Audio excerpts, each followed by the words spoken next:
Hello everyone, ঈদের পরের দিন আমি আর তুষার মিলে যাচ্ছিলাম আমার বাবার বাসায়। আর দেখেন, আমার শ্বশুর বাসা থেকে আমার বাবার বাসা যেতে 7 সমুদ্র 13 নদী পার হয়ে যেতে হয়। প্রথমে ধরলা ব্রিজ পার হতে হয়, তারপর দেখেন ঝুঁকিপূর্ণ একটা স্টিলের ব্রিজ পার হতে হয়। আমার শ্বশুর বাসা থেকে বাস স্ট্যান্ড আসতে আমাদের 10 কিলোমিটার অটোতে আসতে হয়। এজন্যই বললাম 7 সমুদ্র 13 নদী পার হয়ে আসতে হয়। এরপর বাস স্ট্যান্ডে এসে আমি আর তুষার বাসে উঠে যাই। বাসে উঠে রংপুর আসার সময় এই তিস্তা ব্রিজের এই জায়গাটা অনেক ভালো লাগে। এরপর রংপুরে বাস থেকে নেমে আমরা বাসায় চলে আসি। এসেই কিছুক্ষণ রেস্ট নিতে নিতে নেহা আর নিঝুম চলে আসে। আর ওই দিনই আমার ননাস আর নন্দাইয়ের দাওয়াত ছিল আমাদের বাসায়। আর আম্মু ওই দিন অনেক মজার মজার খাবার রান্না করছে। খাওয়া দাওয়া শেষ করার পর আমরা বসে গল্প করছিলাম। আর ইতিমধ্যে স্বর্ণাপুও চলে আসে, বিয়ান সাহেব। আর সবার জন্য বিকেলবেলা আমার ছোট ভাবি ফুচকা আর চিকেন ফ্রাই বানিয়েছিল।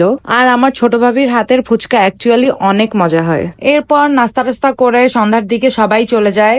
আর রাতে তুষার আমার হাতে মেহেদি দিয়ে দিচ্ছিল।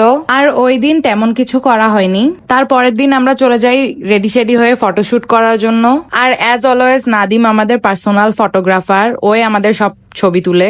আজকের ভিডিওটা এতটুকুই, অনেক শর্ট ছিল ভিডিওটা। আই হোপ আপনাদের ভিডিওটা ভালো লাগছে। ভালো থাকবেন সবাই, আল্লাহ হাফেজ।